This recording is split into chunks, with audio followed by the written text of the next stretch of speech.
Assalamualaikum warahmatullahi wabarakatuh. Perkenalkan, nama saya Iksan Novianto yang akan bertugas sebagai moderator pada hari ini.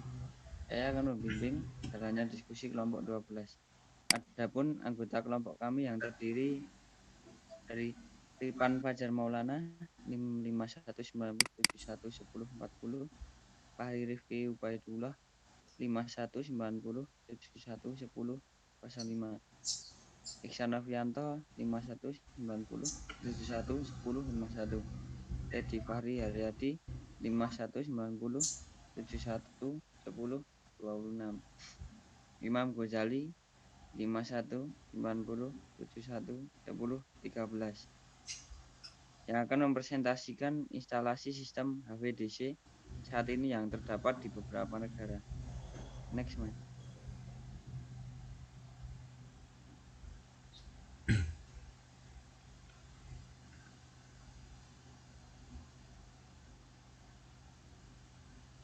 Lanjut.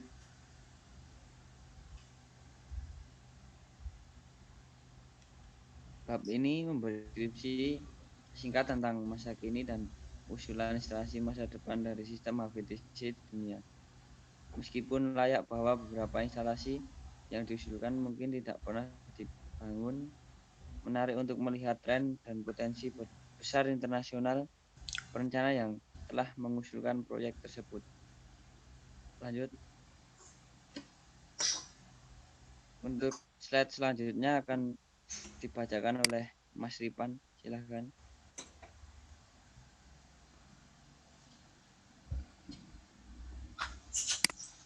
Ya, untuk Amerika, sini kita bisa lihat ada peta dari Amerika.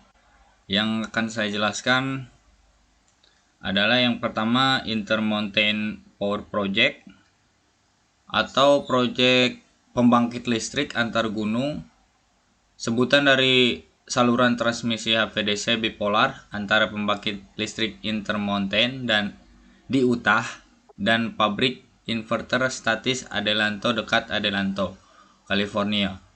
Proyek tenaga antar gunung ini menggunakan saluran udara bipolar dengan panjang 785 km dan dapat mentransfer daya maksimum 1920 MW atau megawatt pada 500 kV. Bagian dari garis yang melewati gurun Mojave diikuti oleh banyak saluran AC 500 kV lainnya. Selanjutnya ada Pacific DC In30. Pacific DC In30 ini adalah saluran transmisi tenaga listrik yang mentransmisikan listrik dari Pacific Northwest ke daerah Los Angeles menggunakan HVDC. In30 mampu mentransmisikan daya di kedua arah, tetapi daya di In30 ini sebagian besar mengalir dari utara ke selatan. Selanjutnya ada Nelson River Bifall. Nelson River Bifall ini adalah sistem transmisi tenaga yang bersejarah dari dua jalur HVDC di Manitoba yang dioperasikan oleh Manitoba Hydro sebagian besar dari Nelson River. Sistem ini mentransfer tenaga listrik yang dihasilkan oleh beberapa pembangkit listrik tenaga air di sepanjang sungai di Manitoba Utara, melintasi hutan belantara ke daerah berpenduduk di selatan. Nelson River ini ada dua. Ada Nelson River 1 itu pada 1992 dan Nelson River 2 itu pada 1985. Untuk yang river yang pertama itu punya 1854 MW dan 463 kV. Untuk River 2 itu punya 2000 MW dan 500 kV. Selanjutnya ada L River Converter Station. Stasiun konverter Sungai L ini terdiri dari dua sambungan HVDC non-sinkron solid state, 12 pulsa dua arah yang terpisah. dan masing-masing memiliki nilai 160 MW yang menghubungkan sistem transmisi 230 kV atau Hydro Q, EBEC, dan NB Power. Stasiun konverter memiliki nilai throughput nilai 40 sampai 320 MW dan kemampuan kelebihan beban hingga 350 watt. Stasiun ini dibangun untuk menyediakan Hydro Quebec dengan interkoneksi daya utama pertama dengan sisa Amerika Utara bagian timur untuk memungkinkan ekspor kelebihan energi yang tersedia dengan penyelesaian proyek pembangkit listrik tenaga air Churchill Falls di Labrador. Nah, selama 13 tahun pertama operasinya, Air Reaper ini beroperasi pada faktor kapasitas lebih dari 100%, menjadikannya stasiun HVDC yang paling banyak digunakan di dunia. Selanjutnya ada HVDC Vancouver Island. Beroperasi pada tahun 1968 dan diperpanjang pada tahun 1977. HVDC Pulau Vancouver ini terdiri dari saluran udara 42 km dan kabel bawah laut sepanjang 33 km pada tahun 1968. Tiang pertama dari Pulau Vancouver HVDC mulai beroperasi. Konverter menggunakan katup busur merkuri. Laju transmisi maksimum tiang ini adalah 312 MW berdasarkan 260 kV pada tahun 1977. HVDC Pulau Vancouver dilengkapi dengan pemasangan tiang kedua yang menggunakan katup thyristor dan dapat mentransferkan pada tegangan operasi 280 kV dengan daya maksimum 370 MW. Nah, untuk selanjutnya, next.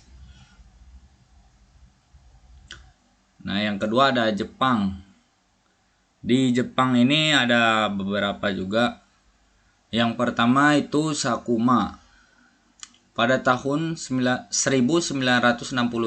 HVDC pertama di Jepang dibangun di dekat Sakuma dalam bentuk sistem back-to-back untuk kopling dua pulau pasokan listrik Jepang yang dioperasikan pada 50 dan 60 Hz sebagai inverter statis.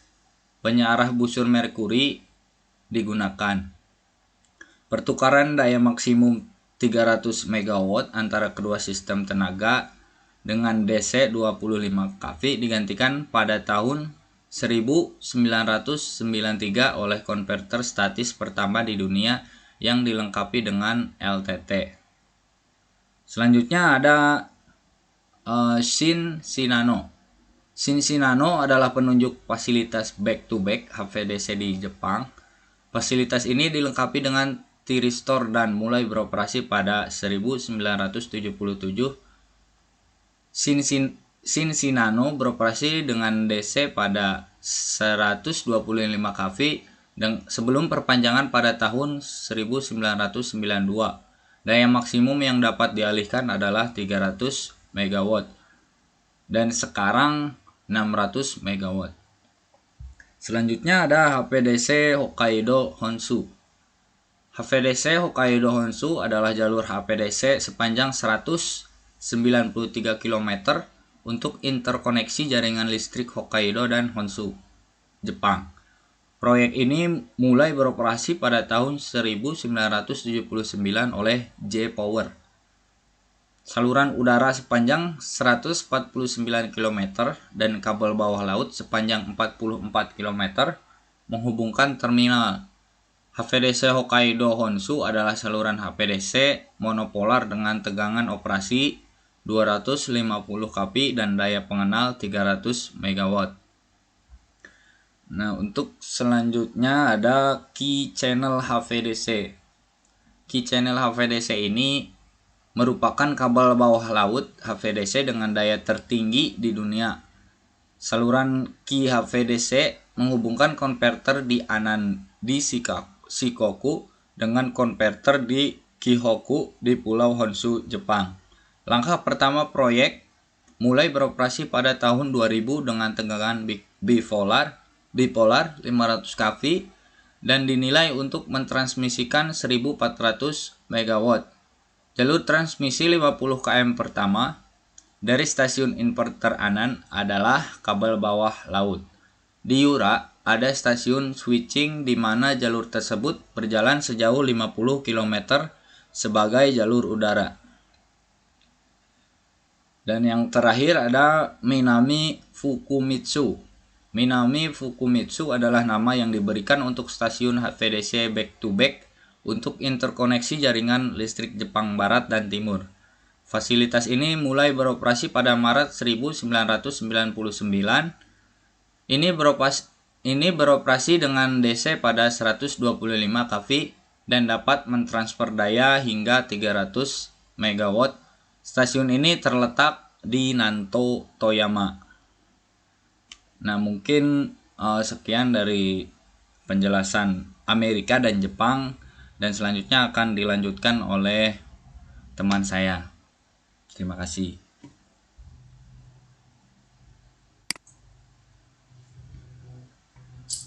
Oke, baik.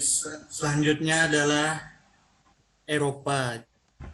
Jadi yang pertama di Eropa ada HVDC Gotland. Jadi HVDC Gotland terletak di pantai timur Swedia. Jadi HVDC ini adalah yang pertama di dunia yang menggunakan komersil untuk transmisi di HVDC dunia. Jadi HVDC ini mulai beroperasi pada tahun 1954, dapat mentransfer 20 MW melalui kabel bawah laut sepanjang 98 km antara Västervik darat dan Yekne di Pulau Gotland dengan tegangan 100 kV. Jadi selanjutnya ada VDC Cross Channel.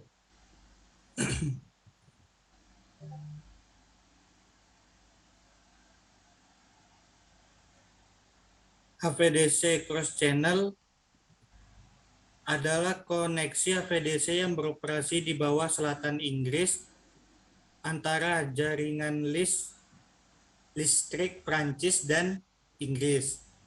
Pertama koneksi semacam ini mulai digunakan pada tahun 1961 antara pabrik Verterstedil di Inggris dan di Bloc-Nesur di Prancis.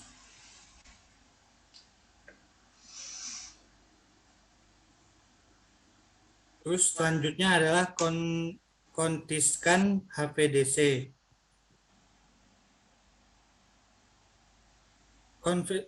Kontiskan HVDC adalah nama jalur transmisi HVDC antara Denmark dan Swedia. Kontiskan 1 yang dibuat pada tahun 1965 mampu mentransmisikan daya hingga 250 MW dengan tegangan operasi 250 kV. Dan HVDC ini diputuskan pada tanggal 15 Agustus 2006. Terus kontiskan 2 yang buatan 1988 ini mampu mentransmisikan 300 MW dengan tegangan 285 kV.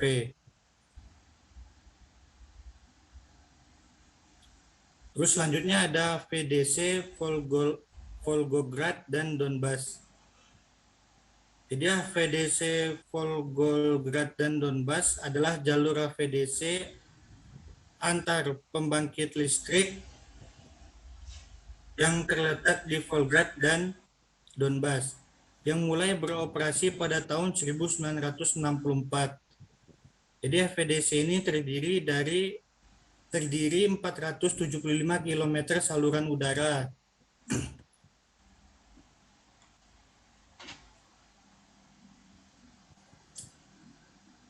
Terus selanjutnya ada VDC Sukhoi.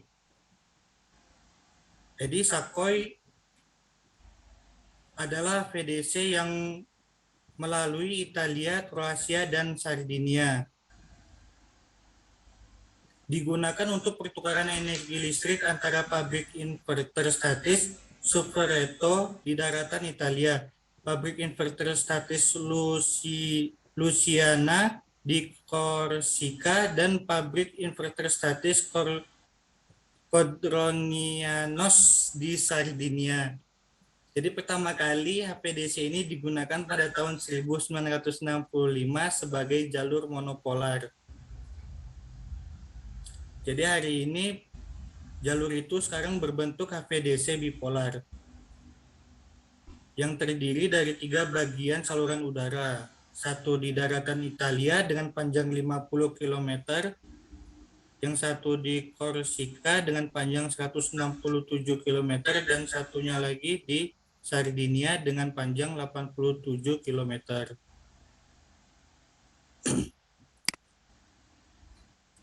Jadi lanjut Cina, India.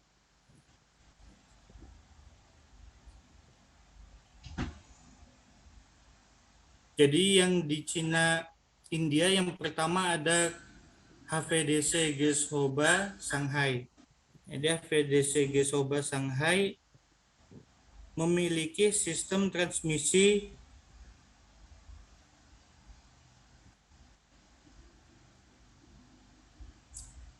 pause Loban.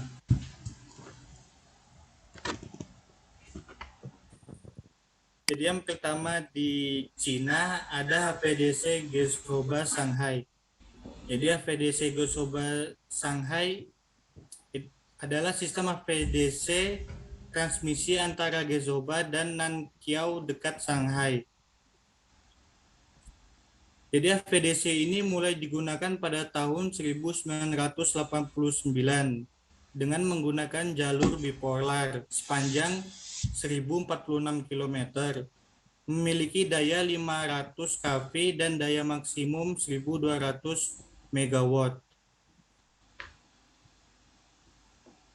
Jadi selanjutnya ada HVDC Trigorsk dan Guangdong. Jadi biasa disebut juga dengan HVDC 3 Nangrai. Jadi HVDC ini adalah saluran listrik HVDC bipolar sepanjang 940 km yang terletak di Cina untuk transmisi tenaga listrik dari pembangkit listrik 3 Nangrai Georges ke daerah Guangdong. Saluran listrik mulai beroperasi pada tahun 2004. HVDC ini mulai berjalan dari stasiun inverter statis Jingzhou dekat pembangkit listrik 3 Nangrai Georges ke pabrik inverter statis Huizhou dekat Guangdong.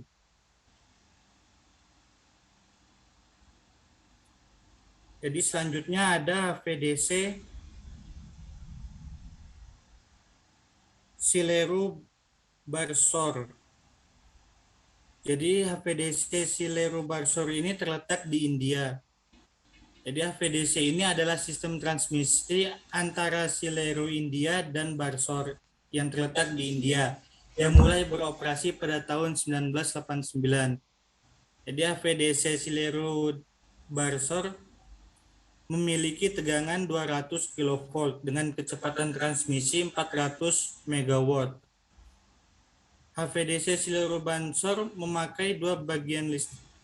memasangkan dua bagian listrik India yang dioperasikan secara sinkron sepanjang 196 km saluran udara. Jadi selanjutnya ada HVDC Rihad Delhi. HVDC Rihan Delhi adalah koneksi HVDC antara Rihan dan Delhi. Jadi HVDC ini beroperasi sejak tahun 1992 menghubungkan pembangkit listrik berbasis batu bara 3000 MW, pembangkit listrik termal kompleks Rihad di Uttar hingga wilayah utara. Proyek ini memiliki saluran udara bipolar sepanjang 814 km. Jadi HVDC ini memiliki tegangan transmisi 500 kV dan maksimum daya transmisi 1500 MW. Mungkin cukup sekian dari saya, selanjutnya akan dilanjutkan oleh teman saya.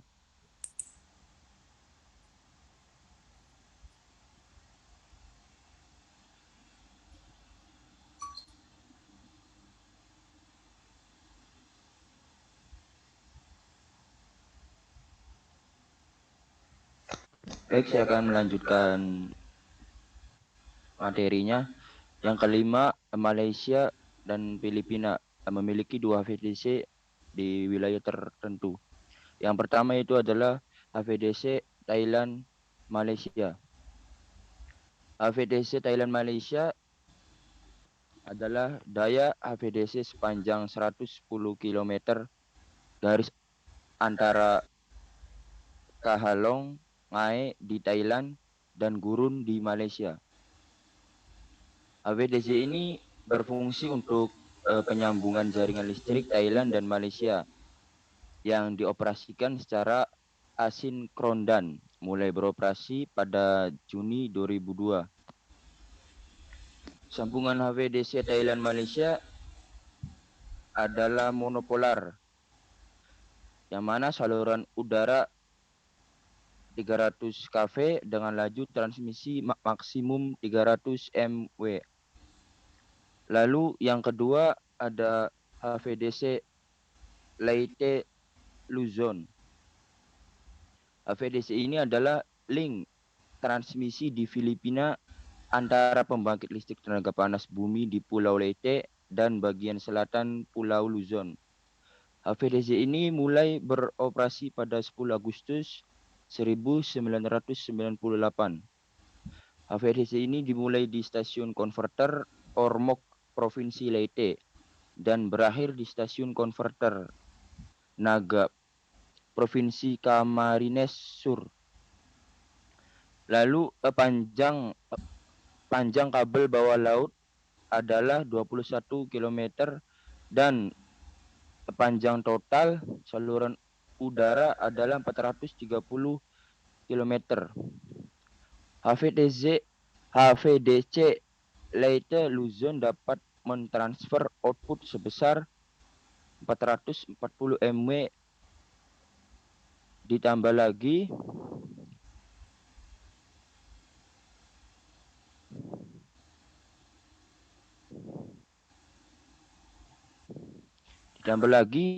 diimplementasikan sebagai saluran monopolar untuk tegangan 350 kV. Lalu tujuan dari tautan HVDC adalah untuk memberi makan jaringan AC di wilayah Manila. Selain koneksi keseluruhan grid, HVDC Leyte Luzon menstabilkan jaringan AC. Interkonektor diproduksi oleh ABB di kerjasama dengan Marubeni Corporation dan dioperasikan oleh badan usaha milik negara perusahaan transmisi. Selanjutnya, yang keenam,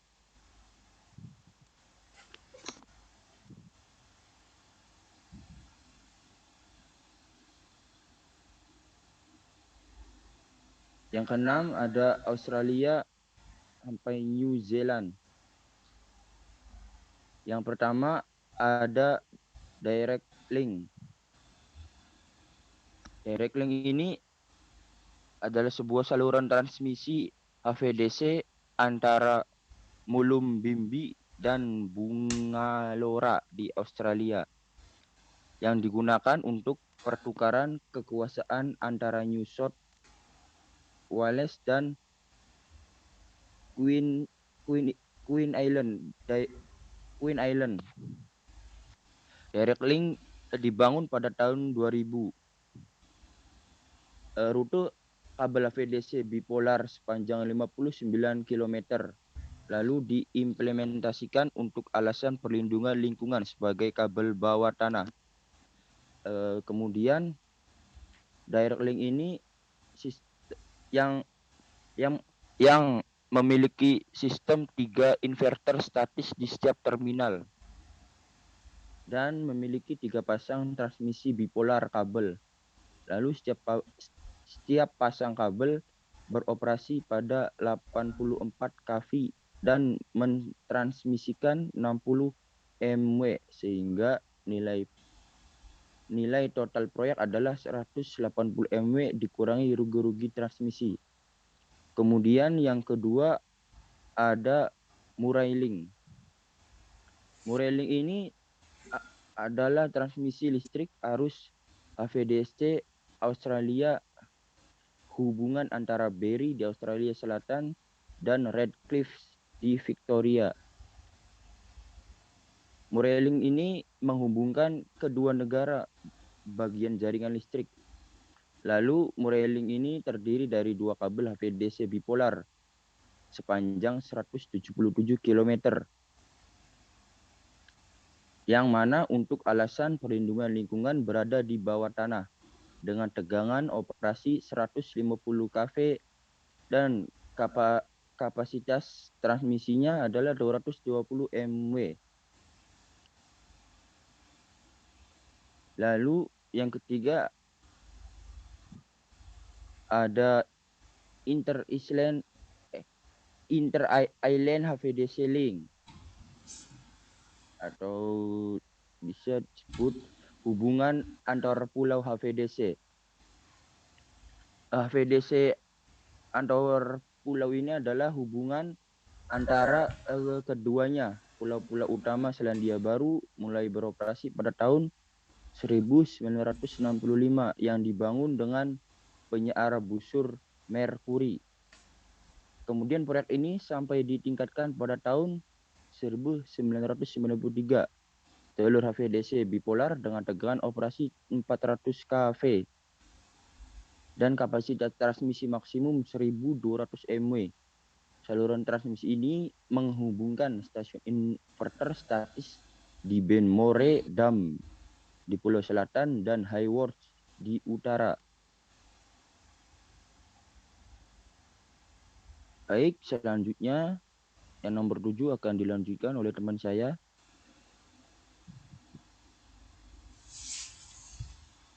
Ya, baik, saya mau melanjutkan. Ini tentang HVDC di Brasil dan beberapa bagian, yakni Itaipu. Nah, untuk Itaipu, yaitu sistem transmisi saluran udara arus searah tegangan tinggi di Brasil dari pembangkit listrik tenaga air Itaipu di wilayah Sao Paulo. Proyek ini terdiri dari dua bipol, yakni bertegangan lebih dari kurang 600 kV, masing-masing dengan daya pengenal 3.150 MW, yang mentransmisikan daya yang dihasilkan pada 50 MHz. Dari sisi Paraguay dari bendungan Itaipu, dekat Foz do Iguaçu di Paraná, ke stasiun konverter Ibiúna dekat São Roque, Sao Paulo. Sistem ini digunakan dalam beberapa langkah antara tahun 1984 dan 1987 dan tetap menjadi salah satu instalasi HVDC terpenting di dunia. Ketika bipol pertama selesai pada tahun 1985, itu menjadi sistem HVDC terbesar di dunia dengan kapasitas transmisi daya dan tegangan. Gelar yang akan dipegangnya selama 20 tahun hingga selesai pada tahun 2010. Nah, untuk selanjutnya yakni Uruguay Ana.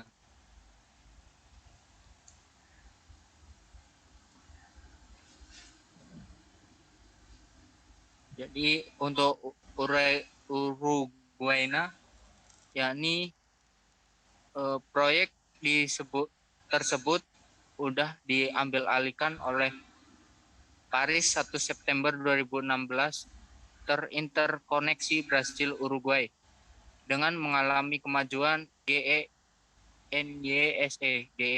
telah berhasil menugaskan fasilitas konverter arus langsung tegangan tinggi HVDC back-to-back serta memperluas dan melengkapi gardu induk yang ada untuk interconnections del Sur Isur dipasang di Melo terletak di timur laut Uruguay. Fasilitas konverter akan memungkinkan Uruguay untuk berdagang energi dengan Brasil, meningkatkan fleksibilitas dan keandalan jaringan-jaringan di kedua negara. Dengan tersebut, saluran transmisi interkoneksi 500 kV sampai 420 km yang menghubungkan gardu induk Candiota Brasil ke gardu induk Melo Uruguay. Dan ini terdapat menyediakan hingga sepertiga dari kebutuhan listrik Uruguay. Jalur ini akan membekali kedua negara dengan kemampuan untuk membeli dan menjual energi besi. Di Uruguay, energi terbarukan terutama tenaga air dan angin. Ini yang lebih dari 90% dari permintaan listriknya di Brasil. Dan di Brasil itu menyumbang hampir 80% dari kebutuhan energi negara itu. Kedua negara tersebut dinobatkan sebagai pemimpin energi hijau World Wildlife Fund WWF pada tahun 2014. Dan untuk negara selanjutnya, jadi di Afrika itu ada Cahora Bassa, Inga Saba, EHVDC Transmission Line.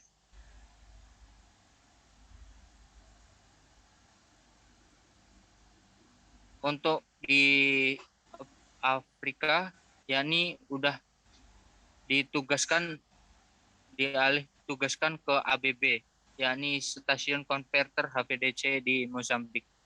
Nah, stasiun konverter HVDC Songo yang diperbarui menggunakan teknologi transformator konverter yang dapat dihubungkan kembali yang inovatif untuk mendukung ekspor pembangkit listrik tenaga air bersih ke Afrika Selatan.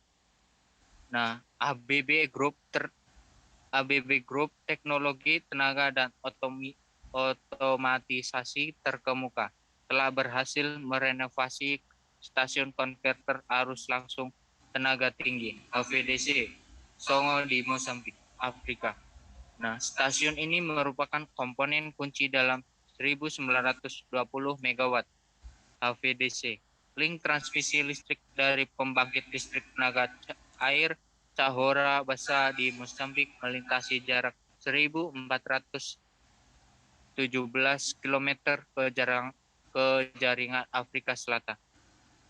Dengan tautan HVDC melayani utilitas listrik Hidroelektrika de Cahora Bassa, HCB di Mozambik dan Eskom di Afrika Selatan. Pembangkit listrik tenaga air terletak di Sungai Zambezi di utara Mozambik, sebuah negara dengan kekayaan sumber daya alam dan pertumbuhan ekonomi. Itulah selesai itu dari saya. Silakan. Demikian presentasi dari kelompok 12. Mari kita mengucapkan alhamdulillah. Alhamdulillah. Saya sebagai moderator mohon maaf atas kesalahan saya. Wassalamualaikum warahmatullahi wabarakatuh. Waalaikumsalam warahmatullahi wabarakatuh.